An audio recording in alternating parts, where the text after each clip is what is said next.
¿Se ve en presentación?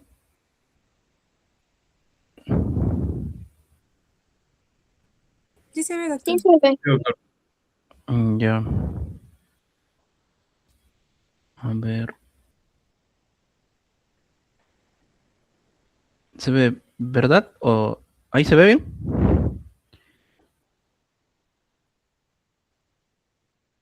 Sí, Ya. doctor. Entonces, bueno, vamos a empezar con el tema de anormalidades del crecimiento fetal, tanto los más importantes como son macrosomía y la restricción del crecimiento intrauterino. Cualquier duda que tengan, me interrumpen nada más, ¿ya? No tengan ningún problema en interrumpirme para aclarar sus dudas. A ver, vamos a empezar.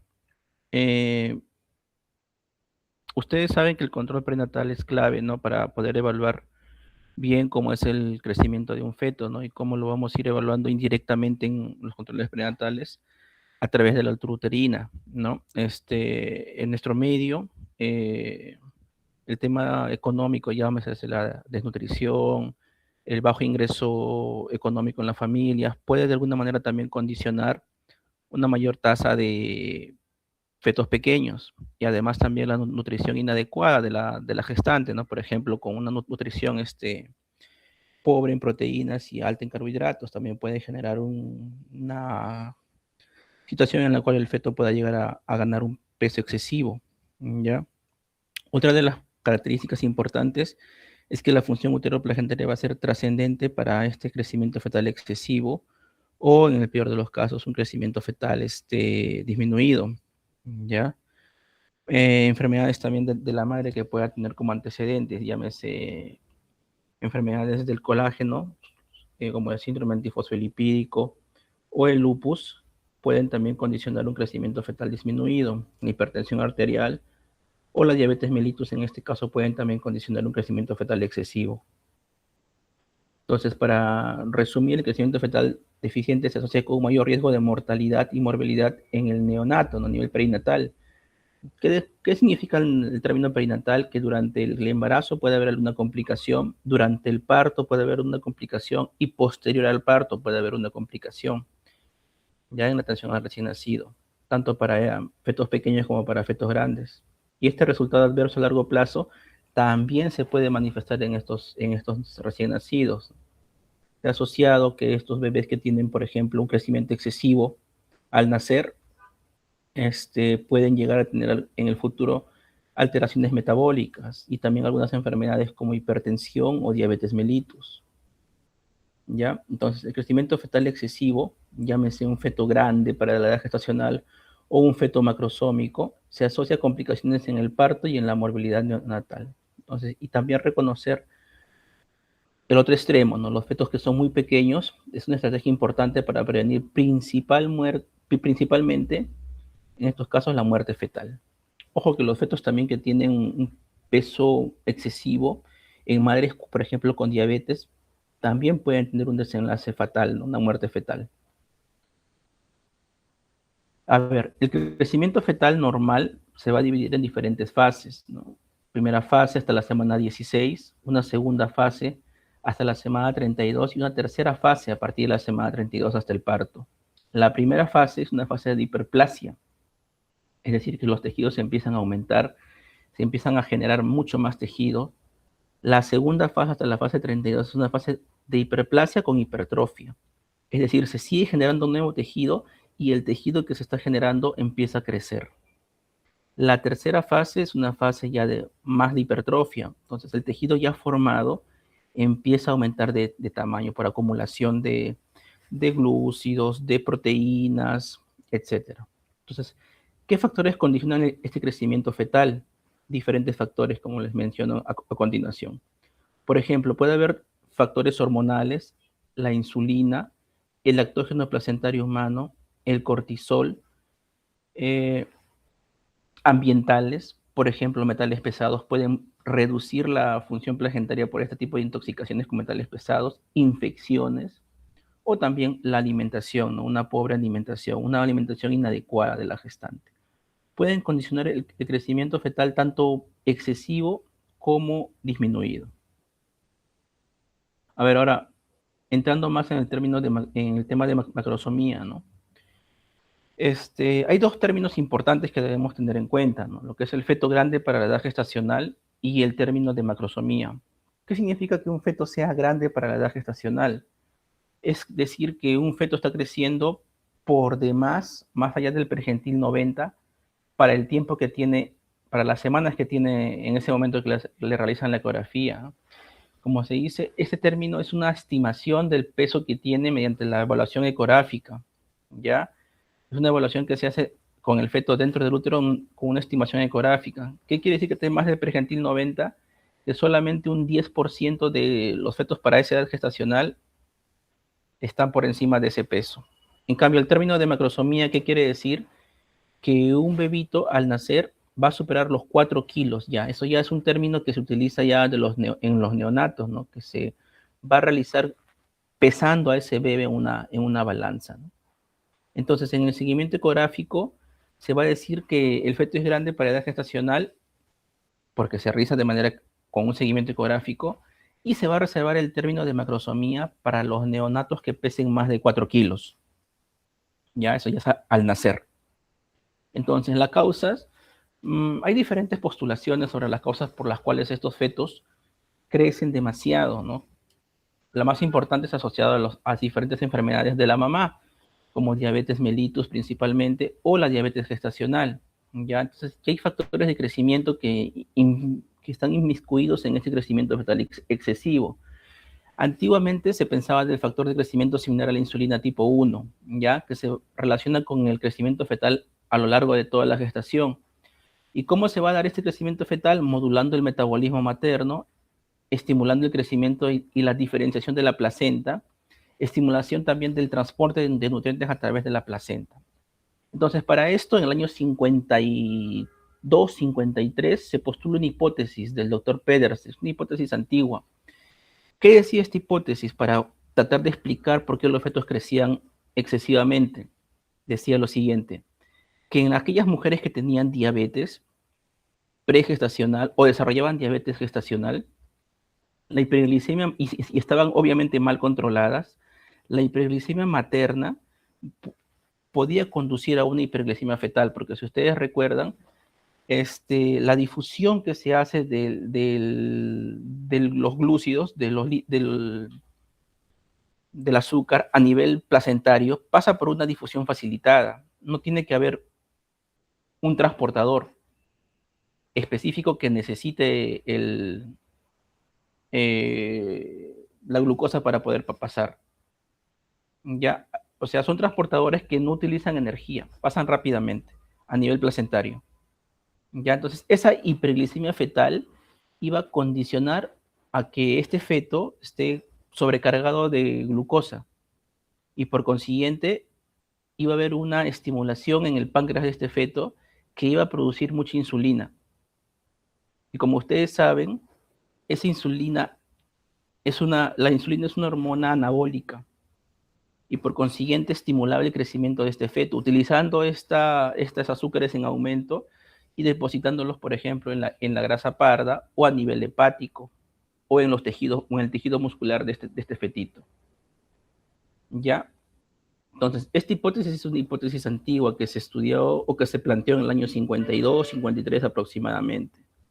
¿Ya? Pero también, aparte, a nivel placentario hay dos tipos de receptores tipo GLUT, los GLUT tipo 1 y GLUT tipo 3.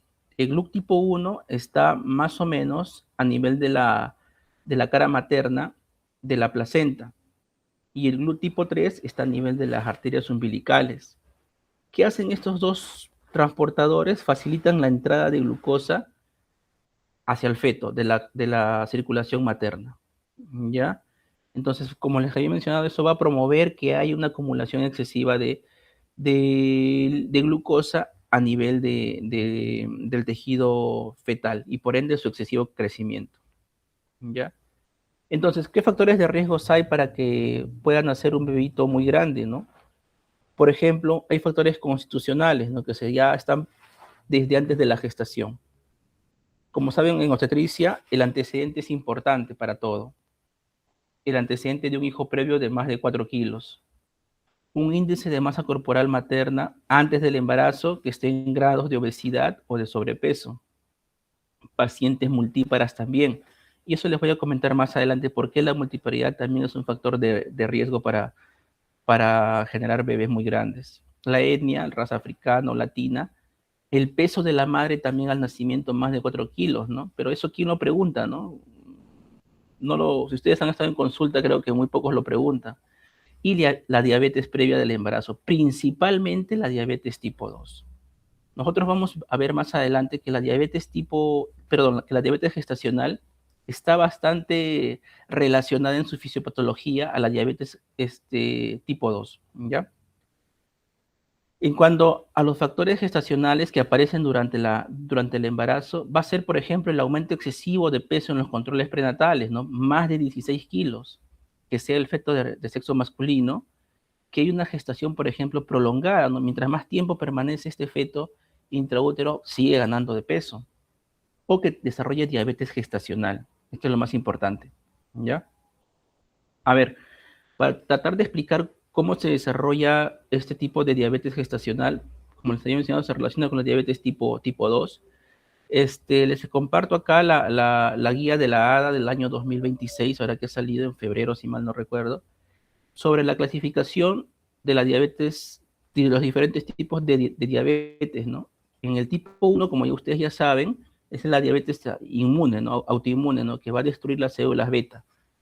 Ahí también está la diabetes LADA, ¿no? Que es una diabetes autoinmune tardía, ¿no? Que se expresa tardíamente en los adultos. La diabetes tipo 2, que es no por autoinmunidad, sino por una secreción inadecuada de insulina de las células beta, ¿ya? Pero esto tiene que ser en un contexto de pacientes que tengan resistencia a la insulina. ¿Ya? Ese es el punto clave, ¿ya? Para la diabetes tipo 2, que en un contexto de pacientes que tienen ya resistencia a la insulina, empieza a haber una secreción inadecuada de insulina progresivamente. A tipo 3, o los tipos específicos, tipo el MODI, ¿no? O de repente por enfermedades del páncreas exocrino, la fibrosis quística o la pancreatitis, que pueden más adelante alterar o dañar la parte endocrina del páncreas, ¿no? O la diabetes inducida por fármacos. Y acá viene la parte importante, ¿no? La diabetes gestacional, que es una diabetes diagnosticada en el segundo o tercer trimestre del embarazo, ya que no fue diabetes claramente manifiesta antes del embarazo, antes de una gestación, u otros tipos de diabetes que se presentan durante el embarazo, como la diabetes tipo 1, ¿ya? Entonces, en este cuadro, que está a la derecha, si ustedes recuerdan, la insulina va a tener su receptor. Es un receptor tipo tirosinquinasa, si ustedes lo recuerdan por farmacología. Entonces, acá te doy una cascada de modulación que va a llevar a que esta insulina active un tipo de vesículas que contienen al receptor GLUT tipo 4. Este receptor GLUT tipo 4, cuando llega la insulina y tiene su receptor y activa toda esta cascada, va a permitir que este transportador GLUT tipo 4 pueda expresarse a nivel de la membrana plasmática y por consiguiente poder hacer el transporte de glucosa. El receptor tipo GLUT tipo 4, que principalmente está en el músculo y en el tejido adiposo, ¿ya? ¿Qué pasa ahora en una paciente gestante? Ya, en una paciente gestante lo que pasa, en un embarazo normal, por ejemplo, ya, una paciente que está embarazada normalmente. Antes del embarazo, ¿qué es lo que pasa? La paciente tiene sus células beta en su páncreas, su receptor periférico de insulina, ya, este receptor periférico de insulina funciona normalmente. ¿Qué pasa durante el embarazo? Esta función del receptor periférico de insulina disminuye, esta función receptiva disminuye y por ende no va a poder recibir adecuadamente la insulina. Y la insulina no tiene tanta función a nivel de este receptor. ¿Por qué no funciona este receptor? No se sabe específicamente, pero se plantea que puede ser por compromiso o por una situación hormonal. ¿Por qué? Porque las hormonas que se liberan, por ejemplo, el cortisol, el lactógeno placentario humano, van a permitir que el estado de la madre sea con unos niveles de glucosa más elevados para poder nutrir al feto. Eso es lo que se plantea. Entonces, por ende, esta disminución de la acción de este receptor de insulina durante el embarazo, principalmente a nivel de la semana 16, a partir de la semana 16, ¿qué va a traer como consecuencia? Que como no funciona el receptor adecuadamente, el páncreas, la acumulación de azúcares en la sangre aumenta, hay una hiperglicemia, por ende la función pancreática empieza a aumentar. ¿Ya? Entonces, este aumento de la concentración de glucosa normal fisiológica durante el embarazo a partir de la semana 16, por factores hormonales del embarazo, va a hacer que la placenta pueda producir un poco más de insulina. ¿Ya? Entonces, esfuerza más esa placenta, pudiendo producir un daño a nivel de las células beta del páncreas. Entonces, este estado hiperglicémico fisiológico, digamos así, en el embarazo, va a pasar luego de que termina el embarazo, ¿no? Pasa el parto. Entonces, la paciente tendría que llegar a sus valores previos al embarazo. Pero puede haber un rezago en este receptor, en esta capacidad del receptor de poder recibir a la insulina. Por ende, en una paciente con diabetes gestacional, ¿qué es lo que pasa? Este receptor periférico disminuye muchísimo más su capacidad de recibir a la insulina. Por ende, la concentración de glucosa a nivel de la sangre materna es muchísimo más. ¿Y qué pasa luego del parto? ¿Qué pasa luego del parto? Esta capacidad de responder de este receptor de insulina queda dañada. No queda como antes del embarazo, sino queda disminuida. Entonces, los niveles de glucosa en sangre materna no vuelven a la normalidad. Siguen siendo pocos. Entonces, si ustedes se dan cuenta en este gráfico de la derecha de diabetes gestacional, ¿qué es lo que pasa con la función pancreática durante el embarazo? No se modifica. Sigue siendo como antes del embarazo. ¿Por qué? Porque hay un daño ya previo en ese páncreas. Hay como una memoria de ese páncreas que ya no libera la misma cantidad de insulina que previo al embarazo. ¿Ya? Entonces, las causas, hay diferentes postulaciones. Por ejemplo, en esta revisión que se hace, tenemos en este gráfico la parte de la madre, la parte materna, la parte de la placenta y la parte fetal. ¿Ya? ¿De dónde viene todo esto? ¿De dónde nace? ¿Cuál es el kit de este asunto? El tema de la resistencia a la insulina. ¿Y cómo se llega así a ver un tipo de resistencia a la insulina? Porque fisiológicamente, por temas hormonales como les mencioné, la placenta va a producir una cierta cantidad de hormonas. ¿Para qué? Para que haya un estado de hiperglicemia materna que pueda favorecer al feto. Pero cuando esto se descontrola, hay demasiado, puede ser que esto condicione la diabetes gestacional. Entonces, las hormonas placentarias van a producir, ¿qué tipo de hormonas placentarias son las que producen este estado de resistencia a la insulina? Por ejemplo, el factor de necrosis tumoral alfa, el lactógeno placentario, la hormona de crecimiento placentario, los estrógenos, la progesterona y el cortisol. Todas estas hormonas, ¿qué van a hacer?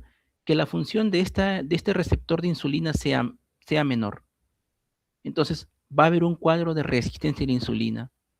Y esta resistencia a la insulina fisiológica en un momento puede llevar más adelante a que quede dañada esta respuesta de regulación de este receptor para posteriormente funcionar inadecuadamente. Entonces, estos niveles de insulina, perdón, esta resistencia a la insulina va a llevar a niveles de glucosa incrementado que van a pasar por la placenta, por una difusión facilitada básicamente.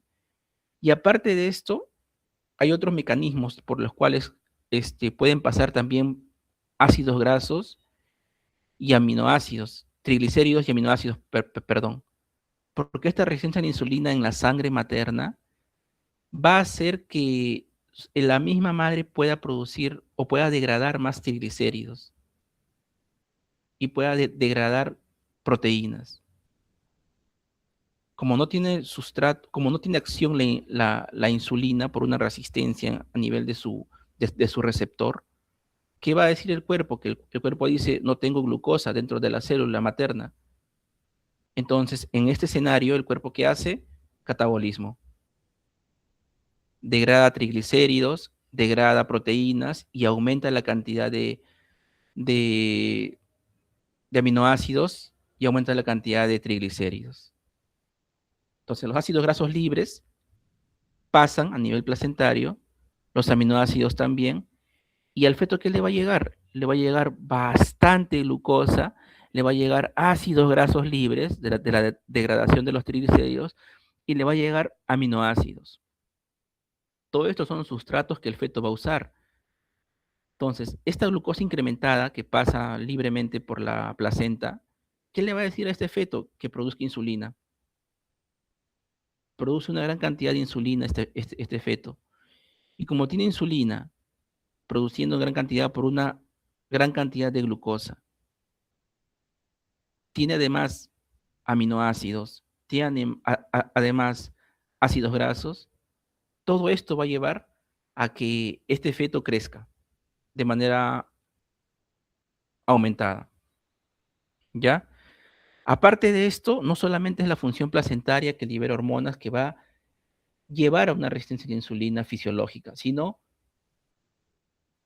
otros determinantes pueden tener también que nos lleven a una resistencia a la insulina. Por ejemplo, el ovario poliquístico, una dieta inadecuada, rica en carbohidratos, la obesidad materna, la inactividad física o la raza, ¿no? La raza africana, ¿ya? Entonces, es una manera acá de explicar, ahí les dejo el artículo si lo quieren revisar, cómo no solamente la glucosa es el sustrato que pudo utilizar este feto para aumentar de peso. Entonces, en base a esto, ¿hasta acá alguna pregunta? ¿Alguna pregunta? ¿Algún comentario? ¿Alguna duda?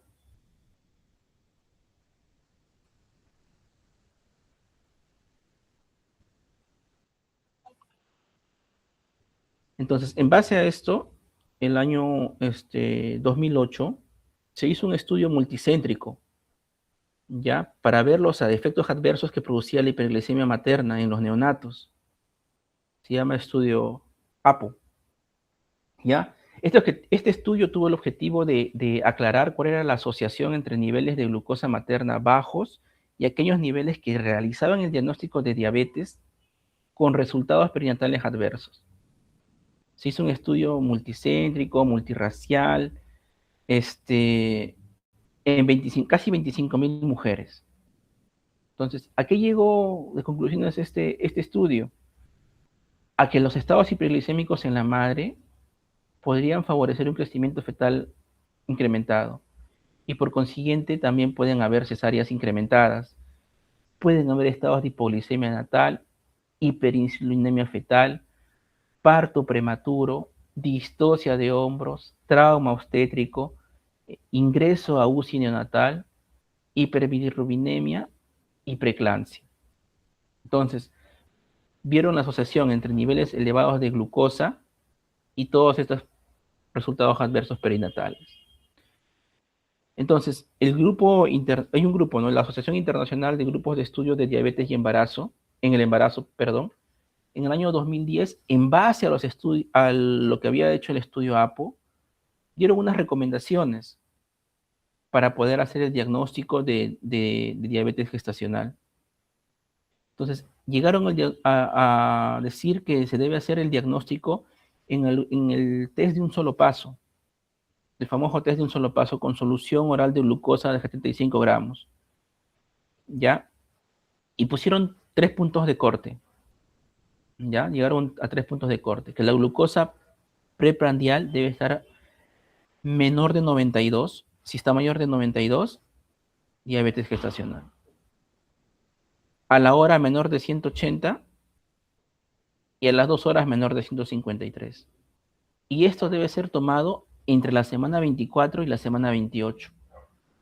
¿Y por qué en estas semanas? Porque en estas semanas se da la mayor concentración de esas hormonas que aumentan la glucosa en sangre materna. Principalmente, ¿qué hormona? La hormona lactógeno placentario humano.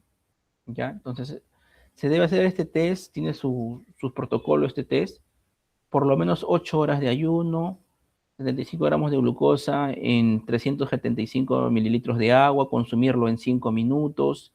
La paciente no debe haber hecho una dieta previa diferente a antes de la evaluación. Debería haber estado, no debe caminar durante la toma de las muestras. Eh, diferentes, y algunas más, ¿ya? Entonces, ¿qué complicaciones puede traer un feto demasiado grande? Va a depender de dónde, desde qué punto de vista lo veamos, ¿no? Por ejemplo, si son complicaciones maternas, parto instrumentado o desgarros puede haber, el famoso oasis, ¿no? Desgarros de primero, segundo, tercer, cuarto grado.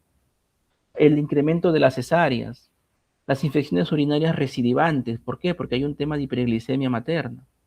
La preeclampsia, hemorragia postparto por fetos demasiado grandes por causa de atonía uterina, rotura uterina, diabetes mellitus y enfermedad cardiovascular. Esto es importante porque más adelante estas mujeres tienen hasta 4 a 6 veces más riesgo de desarrollar diabetes gestacional y enfermedades cardiovasculares en un futuro, en unos 8 o 10 años aproximadamente. El seguimiento de estas mujeres postparto también debe ser continuo, debe ser cada 3 años, según las guías actuales. En cambio, en cuanto a las complicaciones fetales, la distocia de hombros, con principalmente lesión del plexo braquial y todas las complicaciones que puede traer, ¿no? La distocia de hombros, lesión del plexo braquial, fracturas de clavícula, hipoglicemias fetales, asfixia o parálisis cerebral y en el peor de los casos, el óbito fetal. Complicaciones neonatales, hipoglicemia, policitemia, hiperbilirrubinemia, parto prematuro, asfixia perinatal, Apgar bajo, síndrome de estrés respiratorio, ingreso en UCI neonatal, mortalidad neonatal incrementada, ¿ya? Y en un futuro, en la infancia o posterior más adelante, estos bebitos pueden desarrollar, cuando sean adultos, obesidad, resistencia a la insulina, diabetes principalmente tipo 2, es decir, pueden tener también un síndrome metabólico, hipertensión arterial y alteraciones cardíacas, infartos de miocardio principalmente. ¿Ya? O sea, tiene sus repercusiones. Nacer muy grande, con un peso más de 4 kilos, tiene sus complicaciones más adelante. El manejo básicamente es detectar, ¿no? A las pacientes que tienen factores de riesgo y a las pacientes que desarrollan diabetes gestacional y hacer una buena ecografía morfológica, porque se ha visto relación entre los estados de hiperglicemia materna con algunas alteraciones o unas malformaciones asociadas a esos estados de hiperglicemia en los fetitos. Entonces, se debe hacer una ecografía morfológica detallada con el objetivo de buscar malformaciones asociadas, principalmente malformaciones cardíacas, ¿ya? Cardíacas. Entonces, el seguimiento obstétrico va a depender si es un fetito grande asociado con diabetes gestacional o pregestacional. Debe ser un control ecográfico cada 2 o 3 semanas, valorando el peso fetal, el bienestar fetal, ver el líquido amniótico, cómo está, el polidramios o oligodramios, ver los movimientos fetales, perfil biofísico y monitoreo electrónico fetal.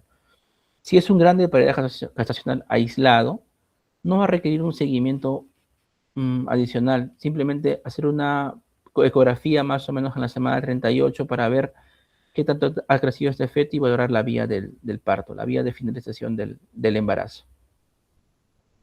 ¿Ya? En líneas generales va a haber diferentes guías que ustedes pueden buscar. En nuestro medio, un feto que tiene un ponderado fetal ecográfico más de 4 kilogramos, no se sugiere dar chance vaginal, se termina haciendo una cesárea. ¿En qué caso se puede dar que sea menos de 4 kilos y esté pesando más de 3,800?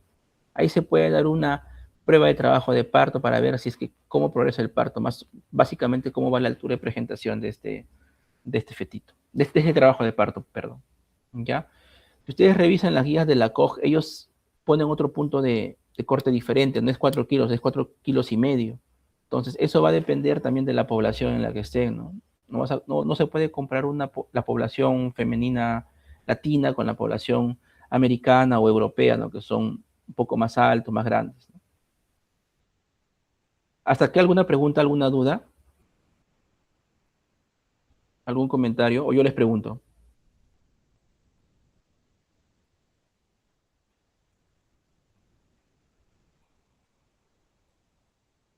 ¿Alguna pregunta? A ver, ahora vamos al segundo tema sobre restricción de crecimiento intrauterino, ¿ya? ¿Por qué es importante estudiarlo? Porque esta restricción de crecimiento intrauterino va a producir peores resultados perinatales, ¿ya? Y hay un riesgo de muerte fetal también incrementado. Estos bebitos con peso pequeño, peso disminuido, cuando nacen tienen más complicaciones. Pueden también producirse síndrome del respiratorio, enterocolitis necrotizante, retinopatías, alteraciones neurológicas, etc. ¿Cuál es el objetivo de su búsqueda o su estudio? Disminuir la morbilidad perinatal, disminuir complicaciones a mediano y largo plazo, porque también tienen complicaciones a largo plazo, y mejorar la identificación, el pronóstico, ¿no? Identificación antenatal. Entonces, ¿cómo se define? Hay diferentes posturas, hay diferentes definiciones, ¿no? La más aceptada es que aquel fetito que no llega a desarrollar todo su potencial genético de crecimiento que estaba determinado previamente. Pero ese concepto es muy abstracto, ¿no? Es un concepto bastante hipotético. ¿Por qué? Porque uno no sabe cómo puede medir cuál es el potencial genético de crecimiento de cada feto, ¿no? Entonces, ¿qué se ha hecho? Se ha tratado de hacer una definición operacional, ¿no? Entonces, se han dado conceptos como, por ejemplo, el feto pequeño al nacer, que es un feto que nace con menos de 2.500 gramos, ¿no? Diferente o independiente de la edad gestacional, dada por la OMS. ¿Ya? El feto pequeño para edad gestacional es el feto que tiene un peso fetal menor al percentil 10, pero mayor al percentil 3 para su edad gestacional, con, con una flujometría Doppler normal. ¿Ya? Entonces, la flujometría Doppler nos sirve para poder determinar cómo va esa hemodinamia de este fetito. Entonces, si nos dice que su parte hemodinámica fetal está bien, así, los vasos principales, que ustedes ya deben conocer algunos, está bien y está entre el pergentil 3 y el pergentil 10, es un feto pequeño, es un feto chiquito nada más. ¿Y cómo se define operacionalmente la restricción de crecimiento intrauterino? Un feto que esté por debajo del pergentil 3 directamente es definido como un feto con restricción de crecimiento intrauterino. O si está entre el pergentil 3 y el percentil 10, pero hay una alteración de algún vaso, de su flujometría Doppler, ya también es catalogado como un RCI. ¿Ya? Entonces, pequeños, entre el 3 y el 10, con Doppler normal. RCU, si es menor del 3, o si está entre el 3 y el 10, con Doppler alterado. Y pequeño al nacer, menos de 2.500. Entonces, el crecimiento fetal no es lineal, ¿no? Es un crecimiento dinámico, ¿no? Va a requerir múltiples evaluaciones a lo largo de todo el embarazo para poder determinarlo. El peso fetal es bueno asociarlo o medirlo por una biometría fetal, ¿no? Que utilizamos diferentes marcadores. Algunos ya han hecho práctica en ecografía, han visto que se utiliza parámetros como el diámetro biparietal, la circunferencia abdominal, la longitud femoral, diferentes parámetros fetales que nos ayudan a dar un ponderado fetal estimado, ¿no? Una estimación ecográfica. ¿Ya? Entonces, el diagnóstico primero hay que sospecharlo. ¿Hay que sospecharlo con qué? En el control prenatal, con la altura uterina. Una altura uterina que esté muy disminuida para el tiempo de embarazo. Ustedes pueden ver en su cinta obstétrica que también nos da unos parámetros mínimos y máximos de altura uterina para edad gestacional. Si está por debajo, sospechar una restricción de crecimiento fetal. ¿Ya? Datar bien la edad gestacional, porque no es lo mismo, por ejemplo, pensar que esta paciente tiene 34 semanas o 35 semanas cuando realmente no has hecho una buena datación de la edad gestacional y tiene 32 semanas o 31 semanas. Si tú lo estás datando mal, como que tuviera 35 semanas, estás sacando mal la edad gestacional, como si tuviera 35 semanas, erróneamente, y en verdad tiene 32 semanas o 31 semanas, te va a salir un feto pequeño, cuando realmente no lo es. ¿Ya? Entonces también hacer una ecografía obstétrica de crecimiento fetal y la ecografía Doppler para el diagnóstico del RCU. Factores de riesgo para el RCU: embarazos múltiples, el famoso RCU selectivo, la preeclampsia a la cabeza, ¿ya? Y la hipertensión crónica.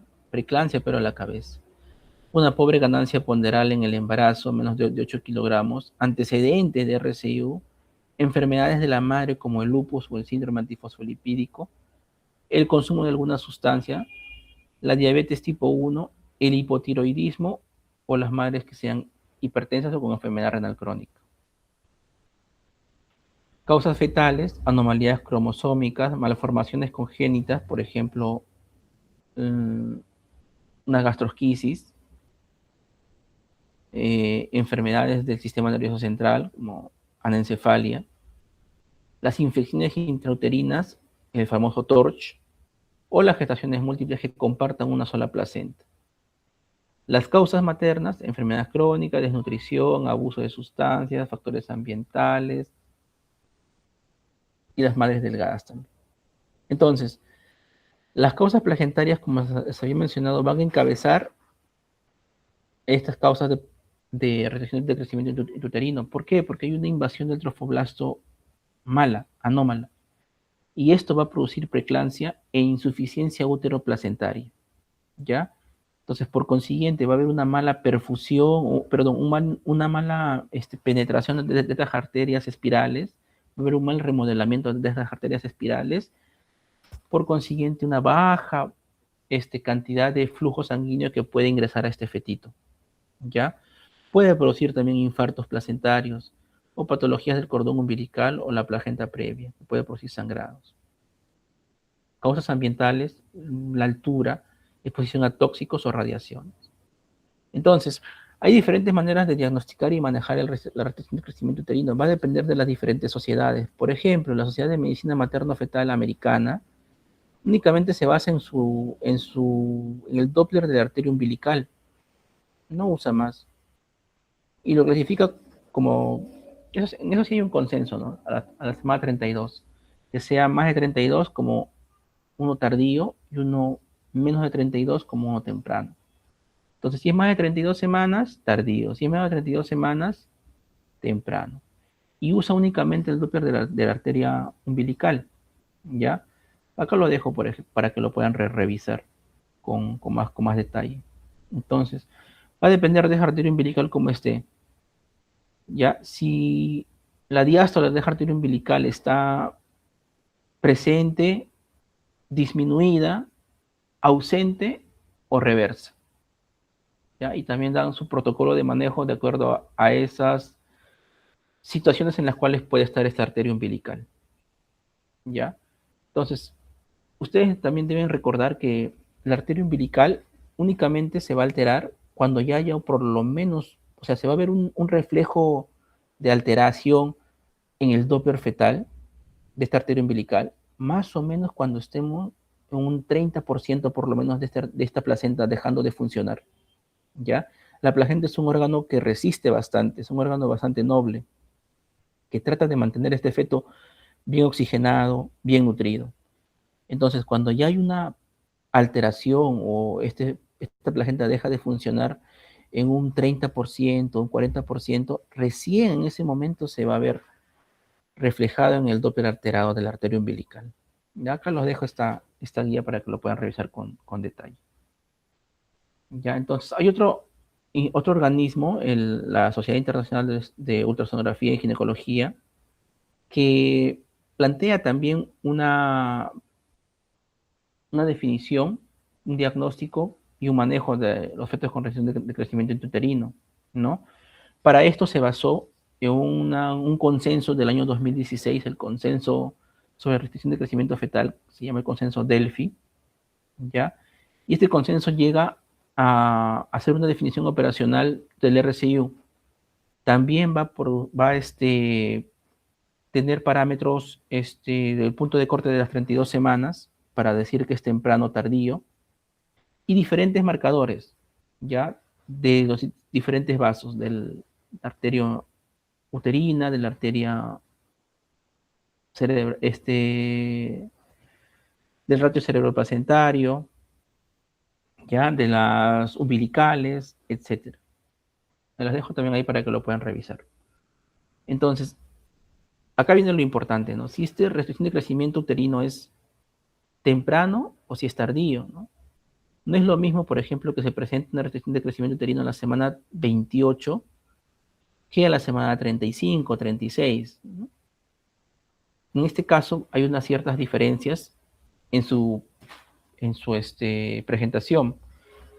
Por ejemplo, el temprano y el tardío. En cuanto a su manejo, ¿cuál es el reto en el temprano?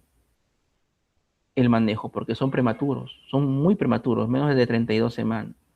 Y en el tardío, ¿cuál es el reto? La detección. Porque son fetos que estaban creciendo normalmente y de pronto empiezan a crecer menos. Entonces, detectarlos es un poco más difícil. ¿Cuál es la prevalencia? Los tardíos son, de todos los que crecen, de todos los RCIU, los tardíos son un 70%, los tempranos un 30%. Ya, como había mencionado, los tempranos es antes de las 32 semanas, los tardíos después de las 32 semanas. Entonces, en la ecografía que vas a encontrar, en el temprano, fetos pequeños, bien marcadamente pequeños. En el tardío, no necesariamente son muy pequeños. Son pequeños, sí, pero no necesariamente son muy pequeños. ¿Ya? ¿Qué más? Los tempranos se relacionan principalmente con alteraciones de la placenta, con preeclampsia a la cabeza. ¿Ya? Los tardíos son menos específicos con el que tengan alteraciones de la placenta. ¿Ya? La mortalidad es alta en los tempranos, porque es menos de 32 semanas, y en los tardíos es un poco menos, es baja. ¿Ya? Las alteraciones cardiovasculares maternas. Ya puede haber alteraciones en ambos, tanto en la temprana como en la tardía, pero en la temprana es más marcada. La incidencia, el temprano 1%, el tardío 10%. Como les había mencionado, el impacto clínico, alta mortalidad en el temprano y morbilidad, baja mortalidad y alta morbilidad en el tardío. Afecta más a la placenta en el temprano, hasta el 70% de los casos. En el tardío, no mucho, baja, 10% de los casos. ¿Ya? En cuanto a la repercusión hemodinámica en el feto, la temprana, como se está produciendo desde tempranas semanas del embarazo, este fetito adapta su sistema cardiovascular. ¿Ya? Como adapta su sistema cardiovascular, soporta estados de hipoxemia, hipoxia, de mejor manera que los fetos con RCIU tardío. ¿Ya? La hemodinamia materna, hay un bajo gasto cardíaco en la madre en el temprano y en el tardío un alto gasto cardíaco. Para preservar una baja resistencia vascular periférica también en el tardío. Entonces, ¿qué es lo que pasa con la placenta? Si ustedes ven acá, en la figura A y en la figura B. En la figura A se ve que hay una vascularización o un remodelamiento vascular a nivel de las arterias espirales adecuada. Y en la figura B ven que hay una diferenciación marcada porque hay un remodelamiento de esos vasos espirales pobre, disminuido, con áreas de apoptosis, de hipoplasia. Entonces, ¿qué pasa en la placenta con RCIU? El RCIU es una afectación compleja que implica disfunción placentaria en diferentes niveles. Principalmente a nivel placentario, afectan las vellosidades. ¿Ya? Va a haber una malformación de esas vellosidades. Y va a haber un deterioro en su capacidad de regeneración. ¿Cómo así? Porque el trofoblasto en las placentas con RCIU tienen una proliferación reducida, hay un aumento de apoptosis y un metabolismo alterado que aumenta su senescencia y tiene una capacidad invasiva deteriorada. ¿Por qué? Porque hay un acúmulo o una proliferación de diferentes interleuquinas. Por ejemplo, la interleuquina 6, que son proinflamatorias, al igual que la interleuquina 8, y el factor de necrosis tumoral alfa. La acumulación de estas por una invasión trofoblástica alterada va a llevar a que este vaso, esta arteria espiral, no se remodele adecuadamente, ¿ya?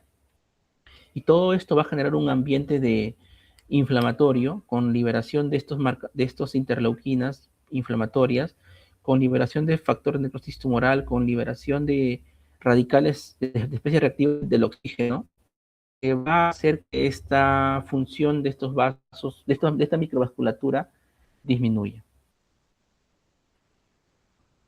Entonces, ¿cómo se va a ver reflejado, por ejemplo, una restricción de crecimiento fetal temprana con una evolución hemodinámica? ¿Qué es lo que va a pasar en estos casos? Primero se va a dar un daño placentario. Este daño placentario se puede ver reflejada de dos maneras, sea por los vasos uterinos o por los vasos umbilicales. ¿Qué quiere decir esto? Que esta placenta no permite un flujo adecuado de sangre. Por consiguiente, no va a haber una buena capacidad de esta placenta de ofrecerle nutrientes a este feto. Entonces va a disminuir el crecimiento de este feto. Como este proceso continúa en el tiempo, lo que va a haber es este fetito va a ser una compensación hemodinámica. ¿Qué va a hacer este fetito? Va a tratar de darle esa poca cantidad de aporte sanguíneo y oxigenatorio a sus órganos más nobles. Va a tratar de darle más de esta carga oxigenatoria y nutricional, por ejemplo, al cerebro. ¿A qué otro órgano? Al corazón. ¿Y a qué otro órgano? A la glándula suprarrenal, pero principalmente al cerebro. Entonces va a ser una centralización de estos flujos que tiene hacia la parte cerebral, hacia la parte cardíaca, hacia la parte de la glándula suprarrenal.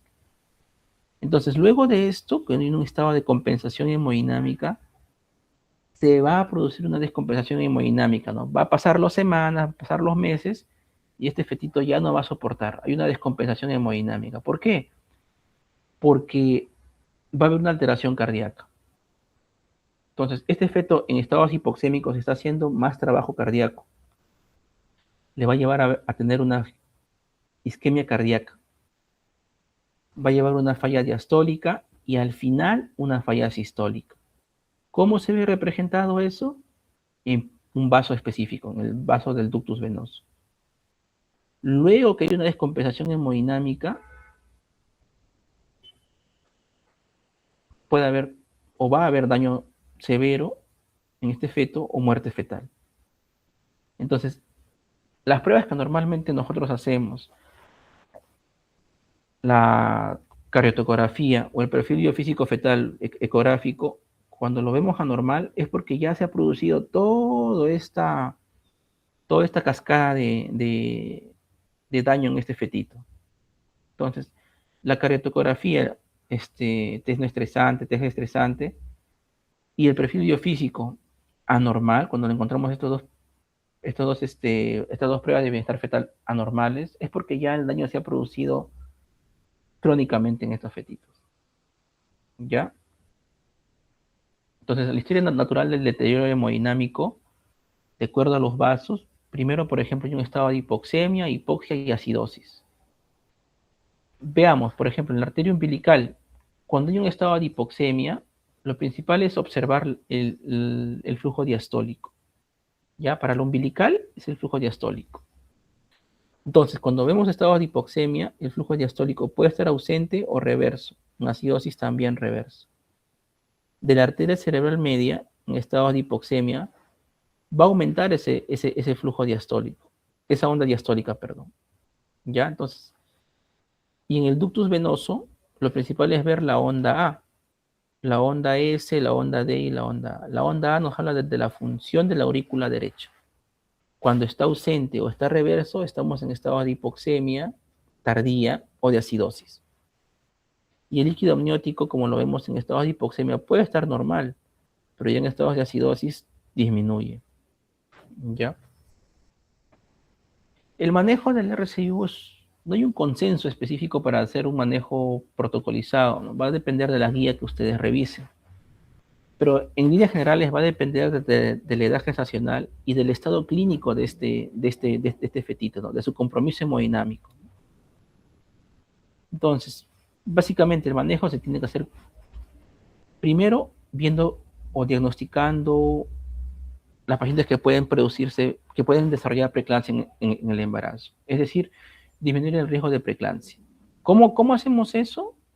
Con una evaluación multiparamétrica. Antecedentes clínicos de la madre, historias clínicas, toma de la presión arterial y el estudio del Doppler, el Doppler de las arterias uterinas. Entonces, con eso nos sale un marcador, un valor. Y con ese valor se puede dar o no se da aspirina. Si es alto, se da aspirina. Si no es alto, no se da aspirina. Ya la aspirina, en el estudio ASPRE, que se hizo en el año 2017, demostró disminuir el desarrollo de preeclampsia temprana principalmente, ¿ya? Preeclampsia en hijo temprano, antes de las 34 semanas. ¿Ya? No se confundan lo que es el RCIU temprano, antes de las 32 semanas, y la preeclampsia temprana, que es antes de las 34 semanas. Entonces, el estudio ASPRE del año 2017 concluyó que la aspirina a dosis de 150 miligramos en las noches puede disminuir el riesgo de inicio de preeclampsia puede disminuir el riesgo de preeclampsia de inicio temprano. ¿Ya? ¿Qué más hacer para el manejo? Ecografía obstétrica confiable, una ecografía Doppler también confiable, descartar que hay infecciones y descartar también preeclampsia. Entonces, los estadios clínicos, hay diferentes protocolos, ¿no? Por ejemplo, el protocolo de Barcelona, protocolo europeo de Barcelona, ¿qué nos dice? Nos dice que, por ejemplo, el estadio clínico tipo 1 es, por ejemplo, cuando el ponderado fetal estimado es menor del percentil 3 o que haya alteración en la arteria umbilical o en las arterias uterinas, que haya resistencia en esos vasos, o que haya dilatación en la arteria cerebral media, ¿ya? O que haya baja resistencia, o sea, que sea un índice cerebroplacentario menor al percentil 5. ¿Qué quiere decir eso? Que haya redistribución de estos flujos sanguíneos, que esté yendo sangre a nivel cerebral de este fetito en detrimento de otros órganos, como por ejemplo los intestinos, la musculatura del feto, etc. ¿Ya? El tipo 2 ya va a tomar de base la arteria umbilical. Por ejemplo, el flujo diastólico puede estar ausente en el tipo 2. En el tipo 3, el flujo diastólico de esta arteria umbilical está reverso. Y en el flujo 4, perdón, en el tipo 4 puede haber una alteración en el ductus venoso, que la onda A esté invertida, ¿ya? Entonces, ¿qué es lo que se hace ahora en el seguimiento de estos fetitos? ¿Cómo se puede hacer su seguimiento de estos fetitos que ya son diagnosticados con restricciones del crecimiento intrauterino? Va a depender de qué estadio esté. Por ejemplo, un fetito que sea pequeño, es decir, que tenga más del percentil 3, pero menos del percentil 10, con el Doppler normal, se debe hacer un seguimiento cada 2 o 3 semanas, ¿ya? De la ecografía, un seguimiento ecográfico, para valorar cómo está creciendo. Si está, por ejemplo, en un estadio 1, es decir, que sea menos del percentil 3 o esté menos del percentil 10 y más del percentil 3 con alguna alteración de las arterias umbilicales, uterinas, la cerebral media, se debe hacer un control cada 1 o 2 semanas, ¿ya? Si está en un estadio 2, ¿ya? Que haya una arteria umbilical con su diástole ausente, se debe hacer un control cada 2 o 4 días. Si está en un estadio 3, que tenga la umbilical reversa, la diástole del umbilical reversa, o que tenga el ductus venoso, la onda ausente, ¿ya? Se debe hacer un control cada 1 o 2 días. Y si es un estadio 4, donde la onda A del ductus venoso esté invertida, o se vea en la cardiotocografía computarizada que haya poca variabilidad, la variabilidad a corto plazo esté disminuida, se debe hacer un control ecográfico cada 6 a 12 horas. Pero miren, lo importante acá es que ustedes se deben dar cuenta que el control debe ser más estricto, más continuo, si el estado hemodinámico de este fetito empeora, si está en un estadio más avanzado. Creo que algunos habrán podido ver a una paciente en H2 durante esta semana, la cama 34, si mal no recuerdo, en el Hospital 2 de Mayo, era una paciente que tenía síndrome antifosfolipídico, ¿no? De hace un par de años de diagnóstico, de hace unos años de diagnóstico, y que desarrolló un estadio 4 de restricción del crecimiento fetal, con alteración cardíaca, con alteración, con líquido a nivel de pericardio fetal, etcétera, ¿no? O sea, lo importante acá es tener en cuenta que mientras más esté avanzado esta restricción de crecimiento intrauterino, mientras más haya compromiso hemodinámico fetal, el seguimiento tiene que ser más estricto, ¿ya? Esa es la idea principal, más estricto. Y sobre la finalización del embarazo, hay que tener en cuenta que eso también va a depender de en qué lugar estemos, ¿no? Si estamos en un hospital donde no tengan capacidad resolutiva para neonatos de menos de 26 semanas o 28 semanas, se tendría que hacer una referencia, ¿no?, de estos casos. Pero suponiendo que estuvieran todo a la mano, si es un estadio 4 donde el flujo de la onda A del ductus venoso es reverso, se tendría que hacer la finalización a partir de la semana 26, ¿ya? O sea, cuando ya es viable este fetito. Si tú ves, por ejemplo, que este fetito a la semana 26 ya tiene esta onda A reversa, es probable que pueda morir este fetito intraútero en los siguientes días. Entonces lo que se recomienda es hacer la finalización, ¿ya? Si está en un estadio 3, por vía cesárea, obviamente, ¿no? Si está en un estadio 3, ¿ya? Cuando el flujo de la arteria umbilical el flujo diastólico de la arteria umbilical está invertido, sería hacer la finalización de este embarazo por vía cesárea a partir de la semana 30, idealmente a partir de la semana 30. Si se presenta antes esta alteración del flujo diastólico de la arteria umbilical, se pone reverso antes, ¿no? Pero idealmente a partir de la semana 30, ¿ya? Si es que, por ejemplo, ese flujo diastólico no está invertido de la arteria umbilical y solamente está ausente, se debe hacer la finalización del embarazo también por vía cesárea electiva a partir de la semana 32. Si se presenta antes, se podría esperar, porque aún está ausente, no está invertido, ¿ya? Ya está invertido, caballero, pero si no, se podría esperar un poco. Si está en un estadio 1, ¿ya? Es decir, que en el escenario de que únicamente sea un tema de arteria umbilical que aumentaba su resistencia en esta arteria umbilical, se debería hacer a partir de la semana 34, ¿ya?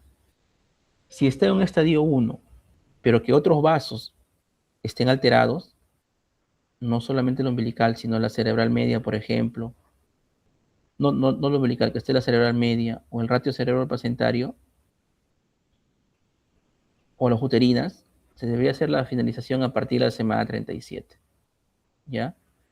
Y si es un estadio 1, pero en el cual solamente las uterinas estén aumentadas, a partir de la semana 38. Si ustedes ven, están usando ya una relación entre marcadores bioquímicos, ¿no? El factor de crecimiento placentario y el SFLT1, que es una proteína antiangiogénica.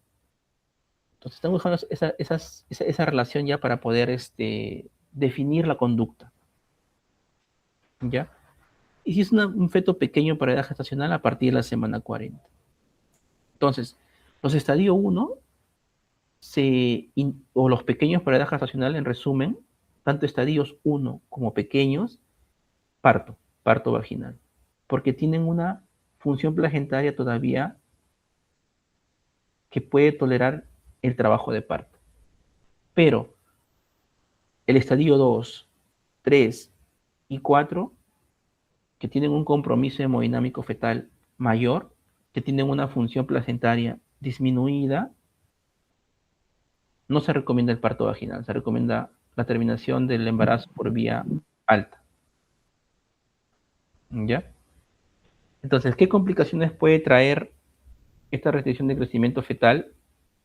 Aumento de la morbimortalidad perinatal, asfixia, depresión, acidosis, convulsiones, ingreso a UCI, enterocolitis necrotizante, apnea del recién nacido, en un futuro crecimiento físico disminuido, son pequeños, estas personas más adelante, un coeficiente intelectual disminuido, ¿ya? Pueden desarrollar también un síndrome metabólico, hipertensión arterial, dislipidemia, diabetes, principalmente diabetes tipo 2, o enfermedades cardiovasculares. Alteraciones también en el aprendizaje y en el neurodesarrollo, ¿no? Se han visto asociados con el trastorno de déficit y atención con hiperactividad, ¿ya? Cuanto a las conclusiones, ¿qué es importante? Datar bien la edad gestacional, porque puede haber confusión, como les mencioné. Estás calculando erróneamente una gestante que tiene 35 semanas y te sale un percentil 2, cuando en realidad no tiene 35, tenía 32 semanas realmente, y no era percentil 2, era un percentil 40, ¿no? Entonces, datar bien la edad gestacional es crucial, ¿no? Para esto, preguntar bien, hacer las preguntas correspondientes, fecha de última regla, si no tiene una fecha de última regla confiable, una ecografía precoz antes de las 10 semanas, idealmente una ecografía genética para ver bien la longitud coronalga y datar bien la edad gestacional. El Doppler es una herramienta fundamental para la predicción, el diagnóstico y el manejo del RCIU, ¿ya? No es la única herramienta, pero es la herramienta fundamental. Hay que ver también el tema de las tablas de crecimiento fetal, ¿no? Porque no es lo mismo tener un fetito a las 34 semanas, perdón, a las 32 semanas y a las 38 semanas, y tomar como parámetro a esa población que nació a las 32 semanas. No es normal que un bebito nazca a las 32 semanas, ¿no? Algo hay en ese bebito. No se puede tomar como parámetro cualquier tabla de crecimiento fetal. ¿Ya? Se recomienda evaluación multiparamétrica, Doppler, cariotografía y perfil biofísico, con la salvedad de que la cariotografía y el perfil biofísico se alteran, como les había mencionado, tardíamente. ¿Ya?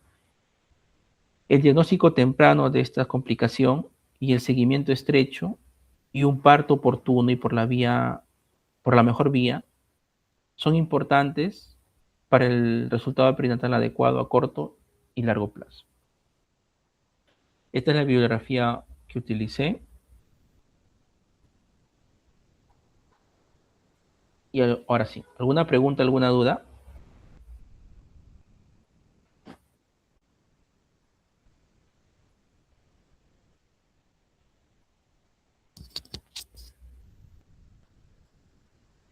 Preguntas, dudas.